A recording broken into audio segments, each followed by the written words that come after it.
Ever wondered what makes TV so powerful in Jamaica? Time to find out.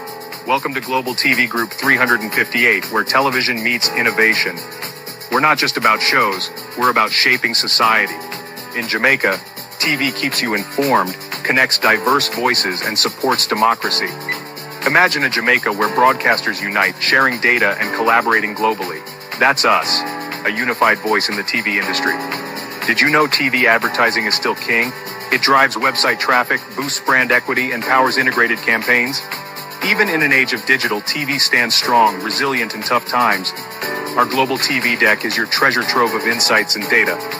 With charts, graphs, and success stories, it's your guide to impactful TV advertising. Curious to learn more?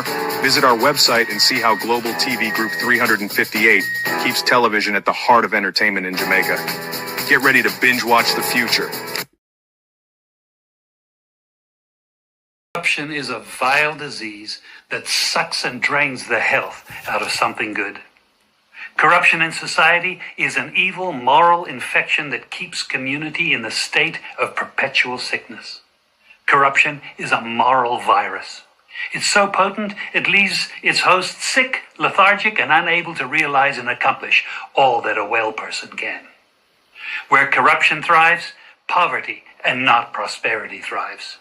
Wealth is grabbed into the greedy, grubby hands of those who get fat on the toil and labor of good people. Corruption benefits only temporarily those who participate in it. Everyone else is a victim of the theft, the deceit, the dishonesty, and the lies that corruption feeds on. You need to know that a corrupt person is stealing from you. Corruption is filthy work and despicable acts of treachery done under the table and behind closed doors. Corruption is a disgusting shame. Corruption keeps a nation back from true development and from progress. Wise investors steer clear of a corrupt environment. They would rather put their resources into a place where the playing field of opportunity is equal for all and not bent towards feeding the financial lust of corrupt, lying, cheating, thieving politicians and government officials. How many wonderful development projects have been lost because the investors didn't want to do business in a swamp of evil? When those great projects go to another nation or to some other place, we all lose. Believe me when I tell you that corruption steals from you, it steals from all of us. Corruption plunders the nation's wealth. Corrupt people compromise on truth, equity, and fairness, choosing instead to feed off the short-term benefits of crookedness, exploitation, and financial perversion. Corruption is not just a personal matter, it's a culture. It's a way of life, not just for individual people, but for companies, communities, governments, and nations. Corrupt nations, hiding behind large companies, will seek to invest in other weak nations in order to take over the assets of the nation that they've invested into. They will provide financial loans to a nation for the much-needed infrastructure, and they will do it with assets that they provide. They will sign contracts by lining the pockets of rotten government officials who participate in this kind of corruption and are then held hostage by their own deceit and greed. Corruption is nothing less than a form of theft and national robbery. A corrupt person steals from everyone in society.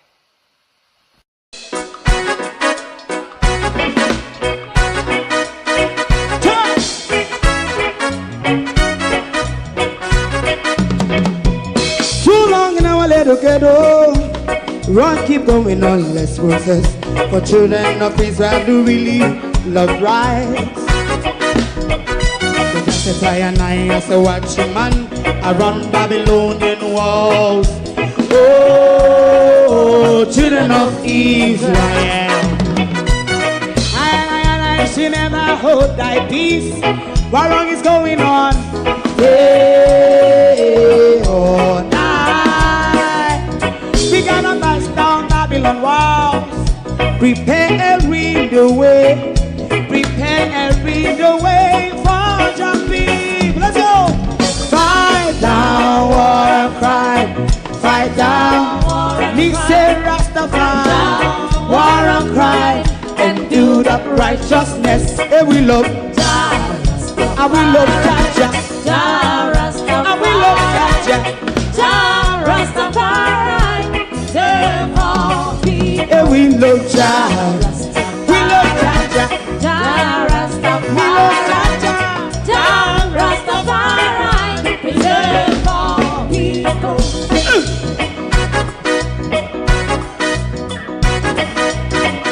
Put time away again. Listen, yeah. Just as I and I as a watchman, I run Babylonian walls. Oh, children of Israel, I and I should never hold thy peace while we penalize. Hey, oh, night. We gonna bust down Babylon gates. Prepare the way, prepare the way for Jah Rastafari. Fight down war and fight down war and fight. Rastafari, war and crime, and build up righteousness. And we love Jah, and we love Jah, and we love Jah, Rastafari, preserve all, and we love Jah. Me love Jaja, me love Jaja, Rastafari, preserve all. Me love Jaja,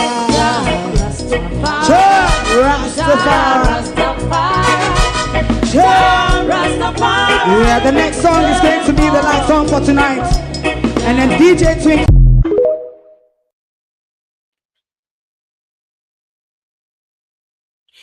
Good evening and welcome to the blunder that we knew from the very day. The MORANT Bay Urban Center. Oh, it's crying time again. We're gonna need Gramps. Call Gramps Morgan for us, please. Call Mark Golden. Can we have some questions to ask Mark Golden? Call Mark Golden for you know. We'll come about few people tonight. Owner the Globalists, good evening and welcome to my community of part and all my family members, platform moderators, membership holders, viewers, subscribers, commenters, and trolls. Good evening, welcome, one and all. Thank you for joining us. We're going to leave the prime. I want to deal with Mark Golden first, because when I get to Andrew Olneth and Gramps Morgan tonight, by the time I get round to Andrew Olness, but Mark Golden says something which I want to ask Mark Golden questions on. And Mark Golden is under duty to answer those questions because I am confused and I'm sure I possibly might not be the only one. Globalist, how no do? Welcome one and all. Debbie Jervis, Stevie, good evening. Beverly, good evening. Laverne, good evening and welcome. Charlotte Grime, good evening. Colleen, Myra Thomas, good evening. Asim, God bless, good evening. Canadian Girl, good evening. Anne-Marie McFarlane, Miranda Roddock, Winifred Saunders. Good evening, everyone. Like and share the live for us, please. We're going to go straight to what Mark Golden says. Re the NHT. Quite important information, I may add. But I have a question, quite a critical question for Mark Golden on this very matter that he's speaking on. Because what I heard means nothing, Mr. Golden. What I heard from Mr. Golden absolutely means nothing. At the end, I will tell you why I said it meant nothing. Greetings. Today, I want to talk a bit more about the National Housing Trust. I did a video a couple of weeks ago celebrating the fact that this year is the 50th anniversary of the National Housing Trust, an institution started in 1976 by then Prime Minister Michael Manley, and that institution which has had a transformational impact on the housing situation in Jamaica over the years since then. Now, in 2013, when the PNP government had just come into office, we faced a situation where the debt of the country was completely out of control. We'd inherited that from Bruce Golding, his regime, who had entered into an IMF agreement. You remember they had to abandon it. They weren't performing any of the commitments under it. And we had to bring things back under control and get the debt down. And we got advice, independent professional financial advice that said that if we did this for 4 years, it wouldn't impact adversely the NHT's performance of its mandate. And the decision was taken to help to get Jamaica back on its feet at a critical time by this 4-year commitment. The law was amended to allow that. At the time, Andrew Holness spoke against it. He's on record, I believe, on TV saying that if he was Prime Minister, he would ensure that the resources of the trust were only used for the purposes for which they were funded there and so on. That in principle, you believe that NHT funds should be ring-fenced to be used for NHT contributors? It should be ring-fenced to use for the objects and purposes of the legislation, yes. So let's just say the court ruling goes either way. Let's say there is a court ruling that says, no, actually, the government can use it for whatever it wants. You have your belief in principle. Does that mean that as Prime Minister, you would then follow through on those principles? Yes, either amend the law if necessary, yes, and ensure, in fact, that the dipping into the piggy bank doesn't occur. And I tell you why. That's a commitment? It stands as a commitment. And I tell you why. There is a point of view that all public funds should be pooled, whether they are in trusts or that, having the public sector funds fragmented in this way doesn't help the central government. But then there is also another view that there are some funds that belong to account holders, funds like pension, funds like the NHD, and those funds ought to be totally excluded because technically they are the private property of contributors. Well, since then, 10 years, the government has each year taken another $11.4 billion out of the National Housing Trust. They passed amendments to the NHT Act twice to allow them to do that. So you can imagine how disappointing it is to hear yesterday when they tabled the revenue measures that they plan to extend that for a further 5 years, take $11.4 billion a year out of the National Housing Trust for 5 more years. That's $57 billion on top of the $114 billion that they've already taken out of the NHT over the last 10 years. Now I have to ask you, doesn't Jamaica have a critical problem with affordable housing? Aren't Jamaican people, especially young people, struggling to find a way of acquiring their own home? The NHT is the vehicle that should be doing that. But when you keep taking the money out of it in such large amounts, you can't fulfill that mandate. And it's not fulfilling that mandate.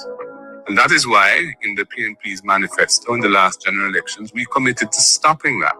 We would no longer take the money out of the trust to fund the budget, which is what they've been doing, and which they're committing to do another 5 years. And they're going to have to pass legislation, implement that. So we're very disappointed by that.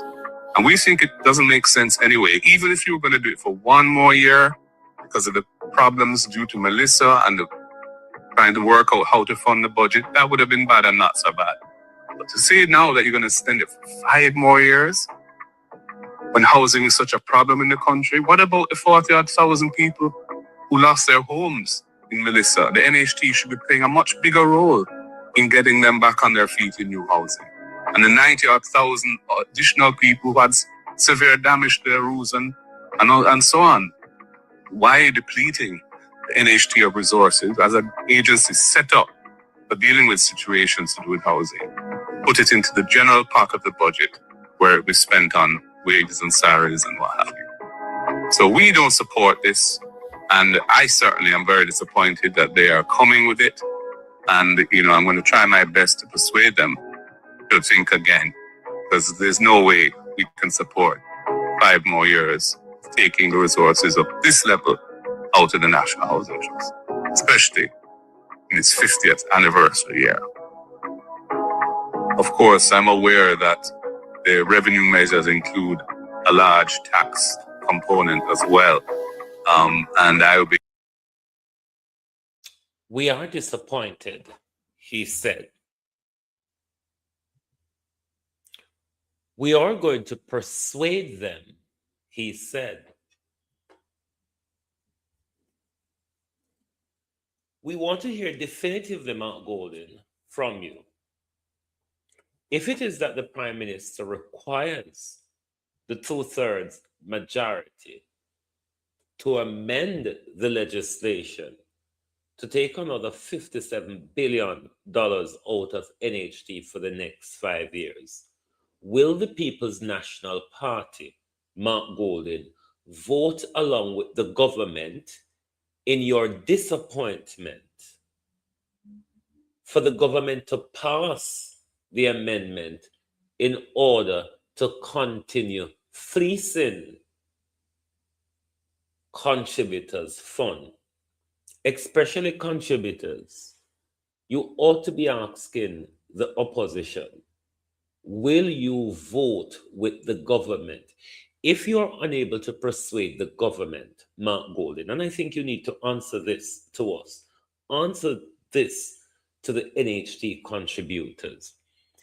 If it is that the government requires its 2/3 majority to have the legislation amended,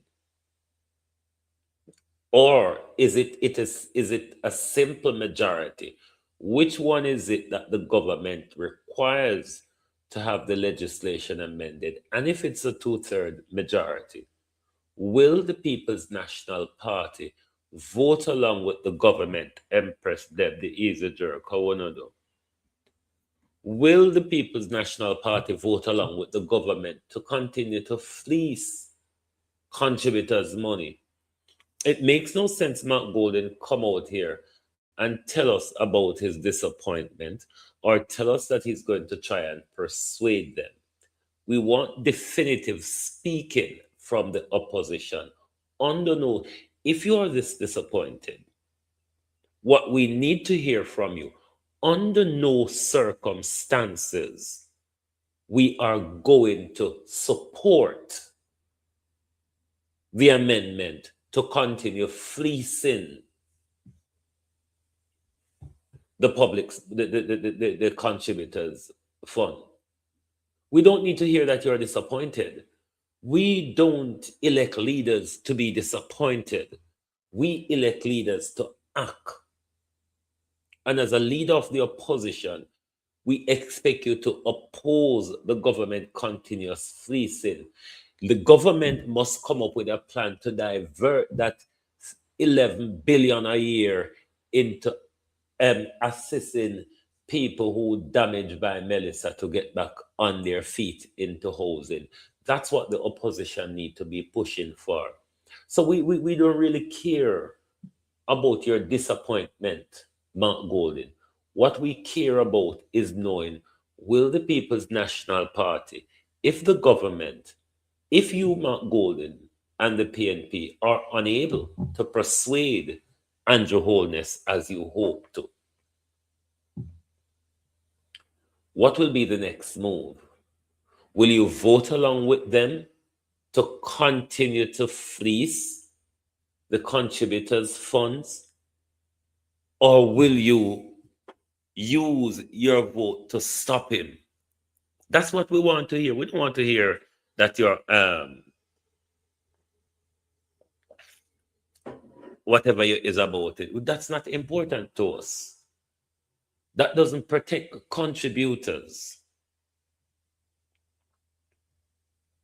Now, we're going to also look at an article we did yesterday, and Mark Golden questioning of the whole NARA and the pace of the recovery and all that jazz. We did this article from yesterday, but I forgot to bring it this morning. because we were dealing with so much different issues. Mark Golding, critical of recovery pace, bureaucracy, and NARA's rollout post-Hurricane Melissa. Opposition leader Mark Golding has maintained a largely critical stance on Jamaica's recovery from Hurricane Melissa, raising concerns about progress across affected parishes, government bureaucracy, and the implementation of the National Reconstruction and Resilience Authority. While acknowledging some incremental gains, he argues the response has not matched the scale of destruction caused by the Category 5 storm, which struck on October 28, 2025, leaving $8.8 billion in damage, equivalent to 41% of Jamaica's 2024 GDP, and affecting over 626,000 people. Concerns over recovery pace across affected parishes. Western parishes including St. James, Westmoreland, Trelawney, Hanover, and St. Elizabeth bore the brunt of the hurricane, with Westmoreland and St. Elizabeth hit hardest. 50 days after the storm, nearly 950 people remained in shelters, and 120,000 buildings were still roofless, while power outages persisted for weeks in many areas. Though the government has since launched a shelter recovery program, disbursing up to $500,000 per household for severe damage, and cleared over 1,600 truckloads of debris in St. James alone, Golding has emphasized that progress remains uneven and too slow for vulnerable communities. He has also questioned the adequacy of past relief measures, like the $10 million allocation per MP in hard-hit constituencies, arguing it falls short of addressing long-term reconstruction needs for small farmers, fishers, and micro-enterprises. Regarding the Oval, likely referring to community hubs or public spaces affected by the storm, while specific details on its recovery are limited, Golding has called for accelerated action to restore public infrastructure, schools, and health services across all impacted areas, stressing that delays risk reversing development gains. Critique of government bureaucracy. Golding links slow recovery to what he describes as overrun bureaucracy and a lack of accountability. In recent parliamentary debates, he challenged the structure of income tax amendments aimed at providing relief to affected workers, questioning whether statutory deductions would undermine full support, and advocating for a permanent, flexible disaster relief framework built into law. He has also echoed past concerns about governance inefficiencies, arguing that bureaucratic delays have hindered aid delivery, and called for greater transparency and bipartisanship to streamline efforts. The government, however, has highlighted its fiscal discipline in unlocking $6.7 billion in international financing as evidence of effective management. Assessment of NARA's operation. The National Reconstruction and Resilience Authority was established to lead recovery efforts, with a mandate to act as a single coordination point, embed climate resilience into planning, and deliver projects transparently. In the 2026 throne speech, it was described as a new development architecture that will transition from a department to a statutory corporation pending legislation. While Golding has not issued detailed public statements on NARA, his broader critique of governance suggests he may have concerns about its implementation. Key questions remain about whether the authority can cut through bureaucratic red tape, ensure equitable distribution of funds, and deliver on its promise to convert international financing into measurable, resilient infrastructure. The government has emphasized NARA's role in leveraging global partnerships for climate-smart housing and renewable energy, but Golding is likely to push for clear accountability mechanisms to track progress. I'm still of the view that the PNP is not championing the real issues, the issues that plagues us every day. We're going to move over to the churches now before we get to Gramps Morgan. Want to call Gramps Morgan for you? Oh, it's crying time again. We're gonna need Gramps. Somebody have to come help we cry tonight. Can somebody call the synagogues of Satan, please? Somebody call the national disgrace them. Somebody call the synagogues of Satan, the churches across Western Jamaica, who is comfortable, very, very comfortable taking the money while their members are under tarpaulin, under zinc, every rainfall, them wet. But the churches are saying, better we repair so we can host them funeral. Yeah, I must at the church I said, it better we fix up, cause we have them funeral to do. Barring that, those people who God sent in the hedges and the highways. Oh, hallelujah tonight. The hedges and the highway have a particular spot now. So pretty building. Nobody wants to go into the hedges and the highways anymore. Everybody wants a big building to gather, mother, gather, and collect money. The churches have showed their disgraceful, greedy, money-grabbing hands in the aftermath of Melissa by taking this money while the people are still suffering. It's not the government only that doesn't have a heart. Those who come in the name of God are as heartless as those who represent the demons.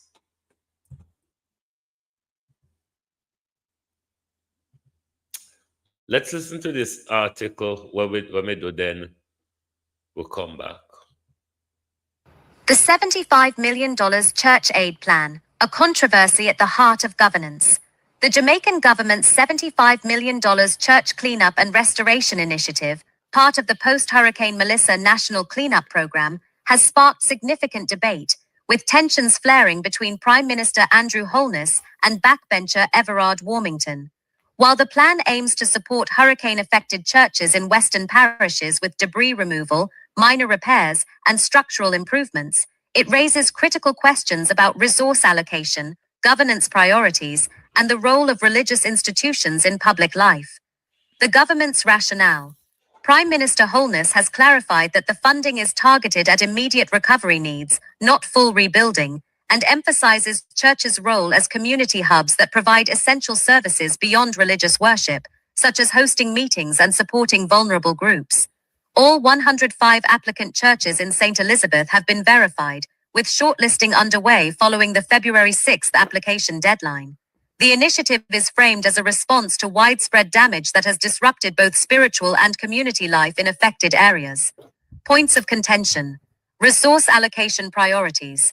Critics argue that the $75 million could be better directed toward housing, healthcare, or infrastructure projects that benefit all citizens, particularly as over 1,000 St. Elizabeth residents face complete home loss or uninhabitable conditions.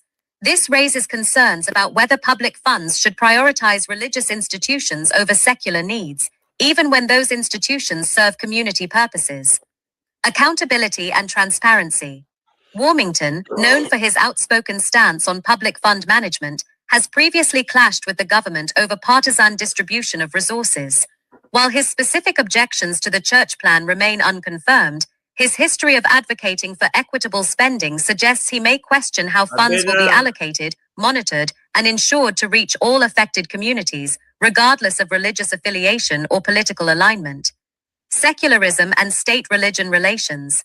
The initiative also reignites debates about Jamaica's secular principles. Some argue that direct government funding for religious buildings risks blurring lines between state and faith, setting a precedent that could lead to preferential treatment for certain groups.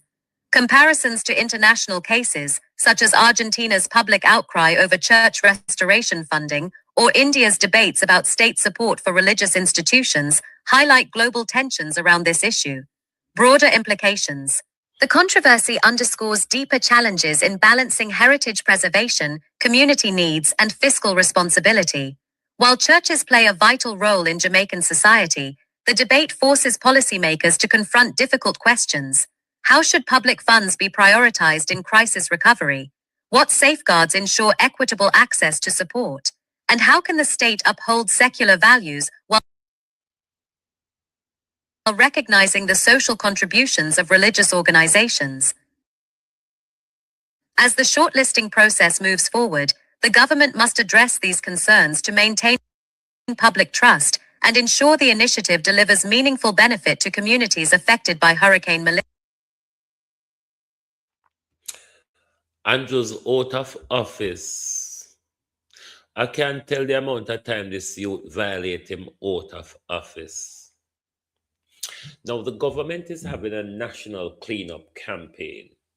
A national cleanup campaign involves right across Jamaica where Hurricane Melissa leave her debris. Why then does the government need, because remember the government switched him out and said the $75 million is for cleanup. But we know it's not about cleanup, it's about restoration. Why, one asks, does the church were empty for most of the week has the priority over people's dwelling? People who are still on the tarpaulin, people who are still on the zinc, people who are still in the element, people who them house them roof taka back, but every rain fall, it fall inside and outside. The churches were still a collect offering from the people them. The church them was still a collect tithe and offering. Oh God, boy, may I tell you the things them do to the people. The church them was still a collect tithe and offering from the people them were in a dot. It is sickening and sad to see the state of mental decay one of the people them in. What the people them can't even see. How the government and the church come together and prioritize themselves. Government prioritize tourism industry. Government prioritize church, and we still in the mud and water. Government prioritize tourism industry. Government prioritize church, and we still live down in the mud and water. Oh, no, see it? Not because we look like the mud and water down here. We don't see it. But I phone no church them, you know. I only still go through offering, you know. As to why Melissa never lift up all churches in Jamaica and drop in at the sea and make poor people get the land for build house pan or we build community centers or whatever pan. As to why Melissa come to Jamaica, left the church them, left the pastor them, and left the politician them, I have no idea. Because one of my cousins explained to my sister yesterday how Melissa was behaving. So when Melissa come in at the house, take all of the see them one time, he come in and he take the whatnot and he carry go put down, and he come back and he take sofa and he carry go put down. She said, what stopped Melissa is when Melissa go to the bed turn crossway the door, and I succumb. Melissa stop bail out for them house. They don't see we yet. Up until now, neither the government nor the church not see we. Me don't know if a true way and the rubble them look alike. Me don't know if a true way and the mud and water look alike, and with the so low down so the eye can't really look down for see we. But nobody not see we yet.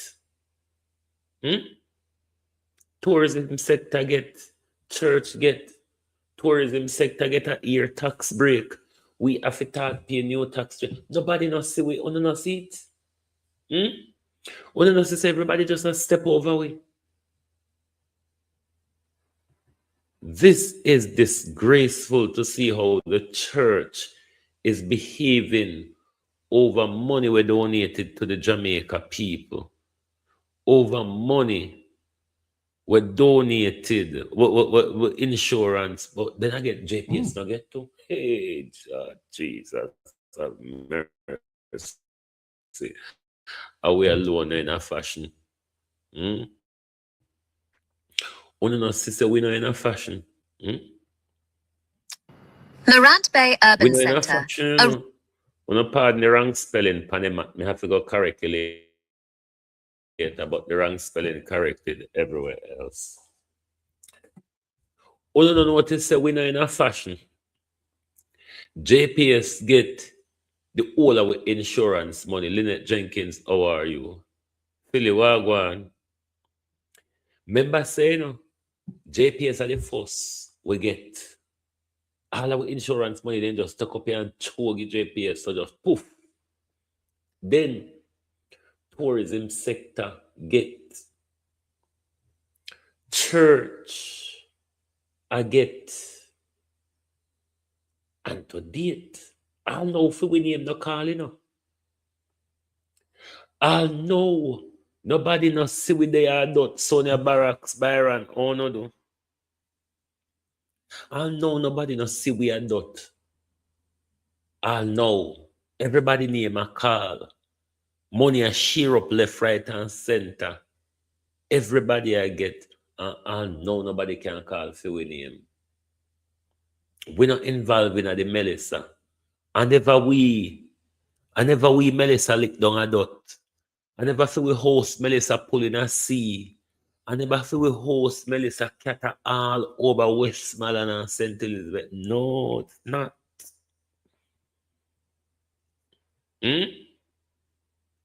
Churches. It's crying time again.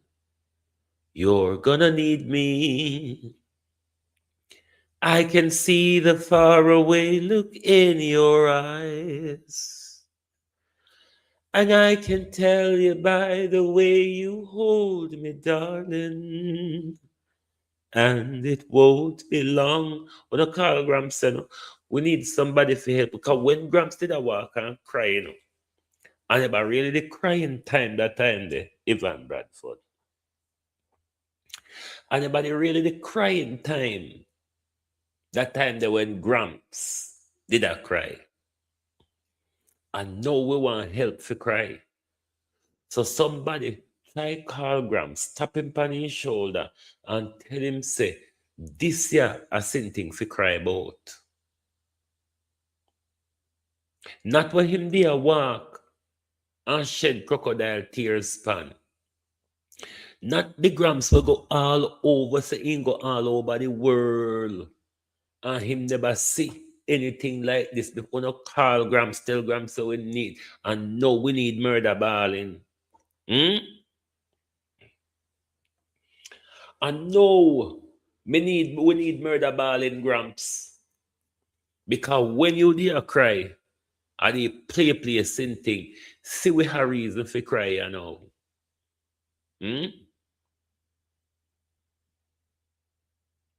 See we have reason for cry, you know. Where is Gramps? Where is Gramps Morgan to come and cry? Where is Gramps Morgan to come and tell us that how he has traveled around the world and he have never seen such a botch job before. He have never seen something open before it done or done before it open. Any one of them you want to put in and mix it up in. But Gramps Morgan, you need to come back and cry. You can't waste your eye water upon that. And know when eye water fit turn on like a pipe, there's no Gramps Morgan. This is the article we do pan the Marant Bay debacle. Morant Bay Urban Centre. A ribbon cut before ready questions over haste and accountability. Last March, Prime Minister Andrew Holness joined renowned entertainer Grams Morgan for a high-profile opening ceremony to cut the ribbon on the Morant Bay Urban Centre, billed as a transformative hub for business, culture and community in St. Thomas. Yet, more than a year on, the facility remains closed to tenants and the public, a situation that has sparked criticism over premature celebrations, project management, and the use of public funds. The grand vision versus current reality. The $120 million development was designed to house 24 retail units, a food court, a performance space, and administrative offices, with promises of creating 150 jobs and boosting local economic activity in one of Jamaica's most underserved parishes. The opening event, which featured live performances and speeches highlighting the center as a symbol of progress, drew widespread media attention and public optimism. Today, however, the site stands largely empty. Construction barriers still line the perimeter, essential utilities including electricity and water remain incomplete, and safety inspections have not been signed off by municipal authorities. Prospective tenants who signed preliminary agreements report being left in limbo, with no clear timeline for when they might be able to move in or recoup their deposit payments. Points of concern: premature ceremony, symbolism over substance. Critics argue that the decision to hold an opening before the center was operational was driven by political optics rather than practical progress. The timing coincided with local government elections in the region, leading to accusations that the event was staged to bolster support for the ruling party. This approach, they contend, undermines public trust in government announcements about development projects. Project management and oversight. Questions have been raised about the oversight of the construction contract, which was awarded to a consortium with limited track record in large-scale commercial developments. Reports indicate that delays stemmed from both supply chain issues and cost overruns, problems that some say could have been anticipated or mitigated with more rigorous planning and monitoring. The Ministry of Economic Growth and Job Creation has yet to release a detailed breakdown of how funds have been spent or what steps are being taken to get the project back on track. Impact on local businesses and communities. The delay has had tangible consequences for Morant Bay's small business community. Several entrepreneurs who had planned to relocate or expand into the center have been forced to put their growth plans on hold, while others have incurred financial losses from halted preparations. Additionally, the community's expectation of improved access to goods and services and the jobs that were promised remains unfulfilled. Calls for action and accountability. Opposition leaders, along with local civic groups, are calling for an independent audit of the project to assess spending, identify the root causes of delays, and determine responsibility for the setbacks. There are also demands for clear communication from the government about revised timelines and support for affected tenants. Grams Morgan, who lent his public profile to the opening, has stated that he is deeply disappointed by the delay and has urged authorities to prioritize completing the work so the center can deliver on its promise to the people of St. Thomas. Looking ahead, the Morant Bay Urban Center controversy serves as a reminder that development projects must be measured by delivery, not ceremonies. As the government works to resolve outstanding issues and get the facility operational, it faces pressure to demonstrate that public investments are managed with transparency and a genuine commitment to serving community needs, rather than being used as tools for political messaging. We don't want your disappointment. We want you come back, come cry. Just like how you there cry. Because when you go there the day, you see the unfinished building. You see the chaka place. And because they paint one part and put up banner and ribbon and balloon, you turn up and you cry your heart out. Cry me a river, Grant. Gramps.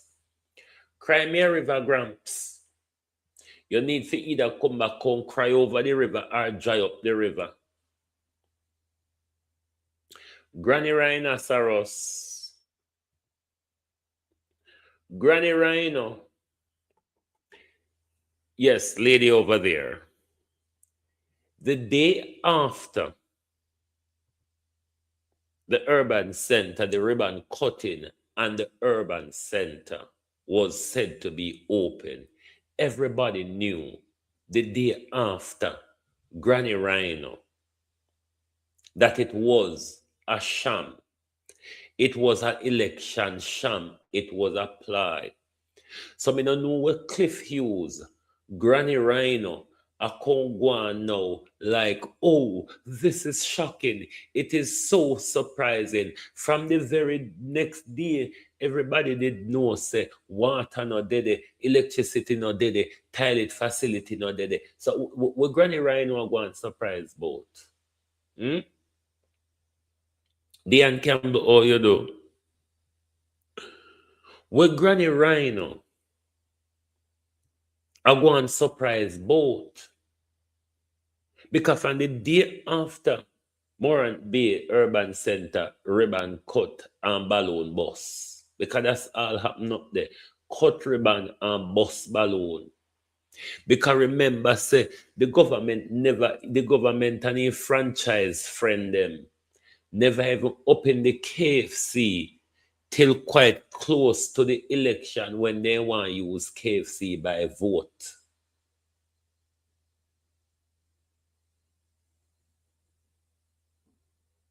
But this is what me telling us say.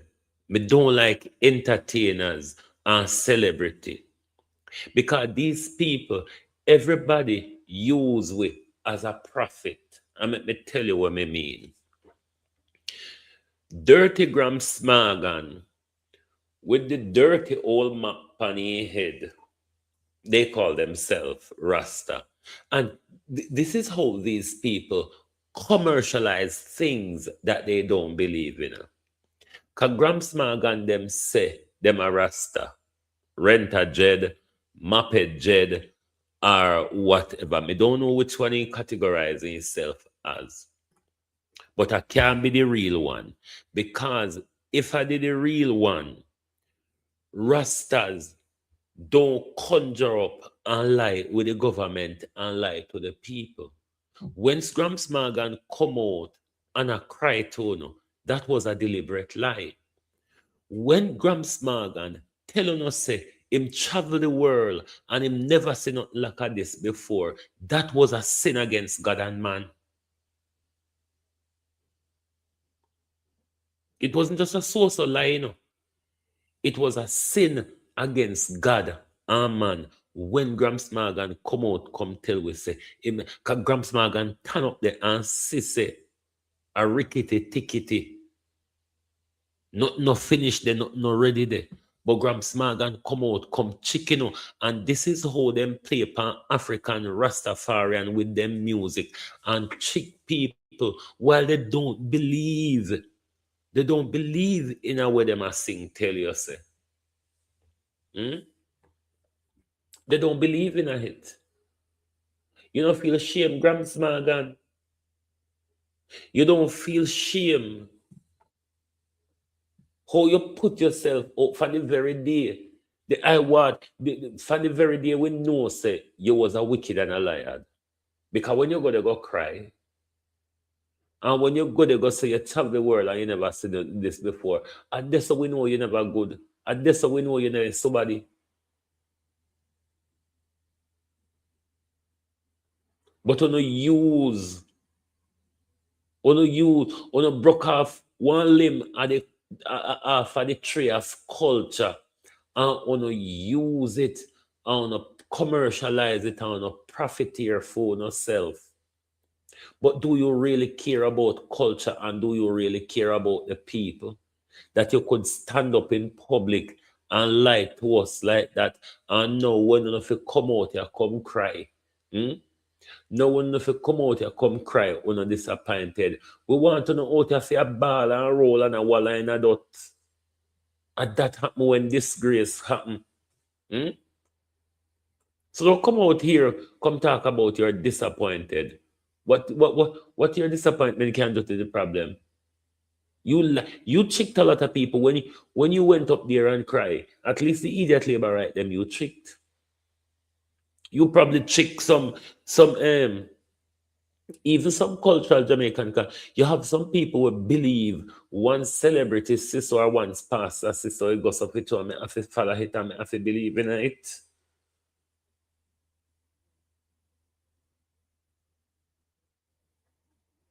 How long will I go continue being wicked to the people? How long will I go continue mislead the people for their own commercial gain? And then to know say a lot of them can think for themselves, broad brush them and make them feel like care. And then them don't even know say is just them just so know as number, them just so know as a profit.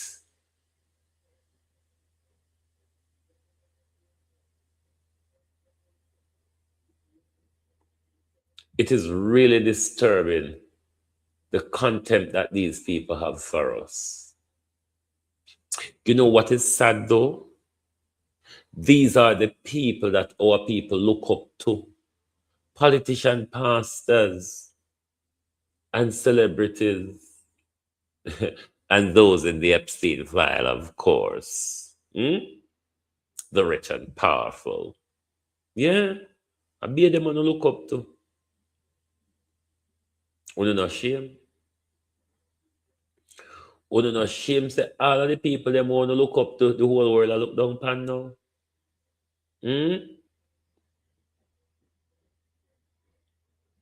There are still 3 million more files to pages to release, you know.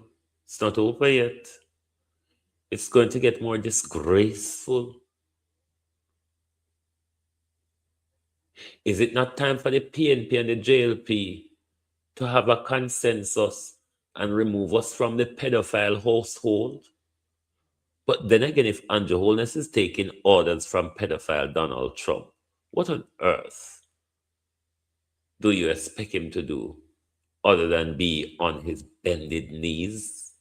Andrew Holness, 80 years ago, Michael Manley stood on his feet and stood when America was a giant. Jamaica stood up to America when America was a giant.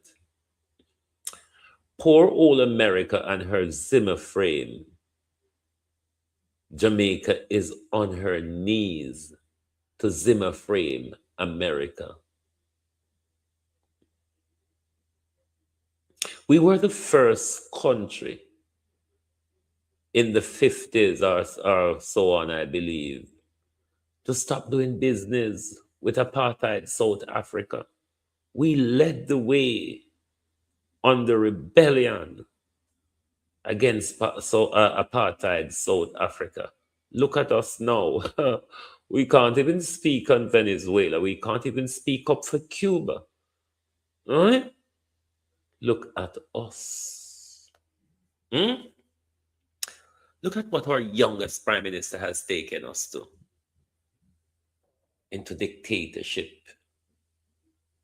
Into government led by profanities. Do you all understand where we reach? And do you all understand that Andrew Holness is taking us over the cliff with America? Andrew Holness is tying us to bastardization, criminality, pedophilia, and child rape. Yeah. That's where Andrew Holness said, it's better we lean to the Epsteins than go it with the global south. America is dying, you know, Andrew. The global south is rising, though. I wonder why our prime minister chose a dying empire to be our new colonial master. Just wonder why. But one could answer the question from them for themselves. They have an awful lot to gain out of it. They have an awful lot to gain out of it. And besides, they want to save themselves from prison. They want to save themselves from being plucked out of their bed crack of dawn in the morning. But when we chose government, though, we chose them to make decision on our behalf, not make decision based on what the Americans tell them to do. One should ask the question, why the fuck do we need any election in our country? Is it relevant anymore when the decisions they make do not match up with us? We don't know the decisions they're making. We don't know the dictations they've been given. You understand the dictatorship where we're in. You understand the lawlessness.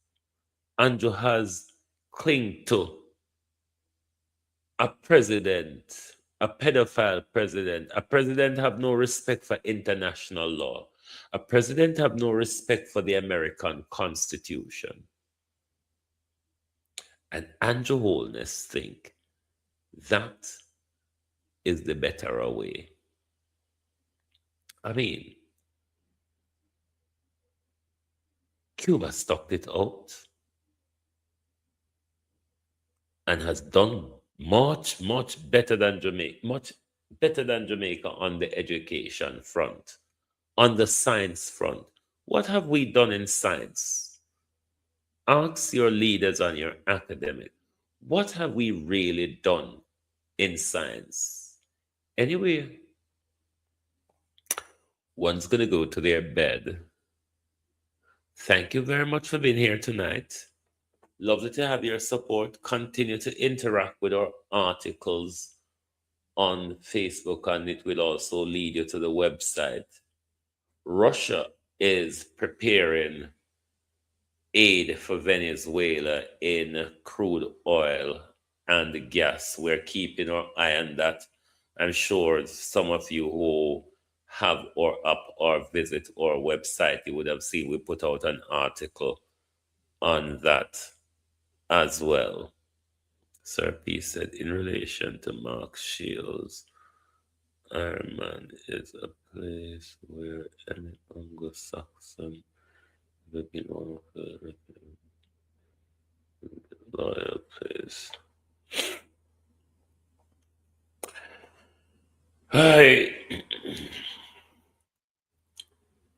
I don't even know if I can suggest a way how to clean up corruption in our country. It is because it is so entrenched and intertwined. If you try to yank corruption from the ordinary Jamaicans, they would scream. Because the ordinary Jamaicans is as corrupt as the politicians and the clergy.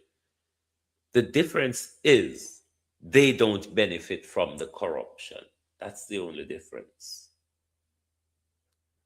It is so entrenched and intertwined in every system that we have that, why may I tell you, how would we drain the swamp? That's something where we need to sit down and come together and really think about. How do we drain the swamp? Because we really have what is a swamp. Because corruption in Jamaica is a top-down, bottom-up. Top-down, bottom-up. It comes from the top and the bottom serve it right up. Hard to deal with. What agency are you going to use to deal with corruption in Jamaica? Ask yourself the question, sleep on it, and come back and tell me tomorrow. Is there an agency in Jamaica which we can use to tackle corruption? Thank you for being here with us tonight. Lovely to have your support. Join us back tomorrow morning for your At a Glance program. If you have not yet hit the like button, make sure you do so before you exit the program so, it can push the program in the algorithm. Thank you and good night from Global TV.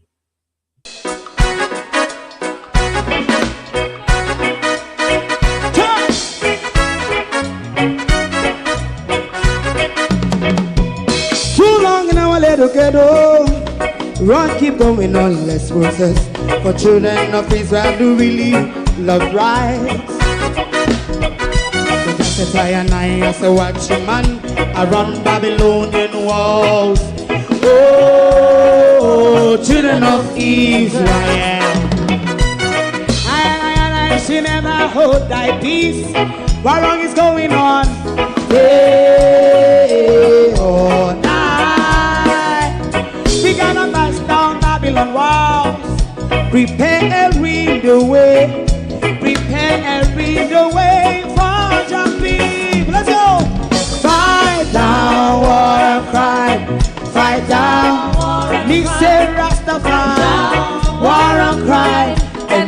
up righteousness. And we love Jah, and we love Jah, and we love Jah, Rastafari, save all people. and we love Jah, we love Jah, we love Jah, Rastafari, preserve all people.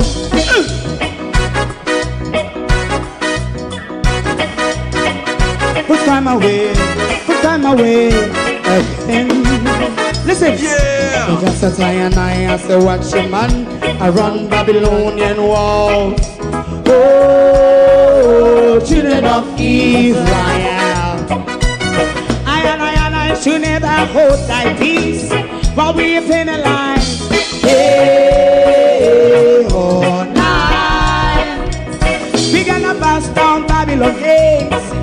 Prepare the way, prepare the way for Jah Rastafari. Fight down war and fight down war and fight. Rastafari, war and crime, and build up righteousness. And we love Jah, and we love Jah, and we love Jah, Rastafari, preserve all. and we love Jah, me love Jah, me love Jah, Rastafari, preserve all. me love Jah,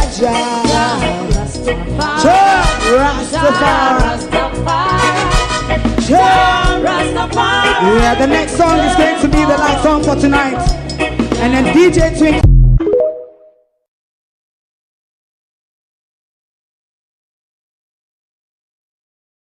If you don't like missing out on the latest shows but still enjoy classic hits, then Global TV Group 358 is your perfect match. Global TV Group 358 isn't just another channel, it's your ultimate TV experience.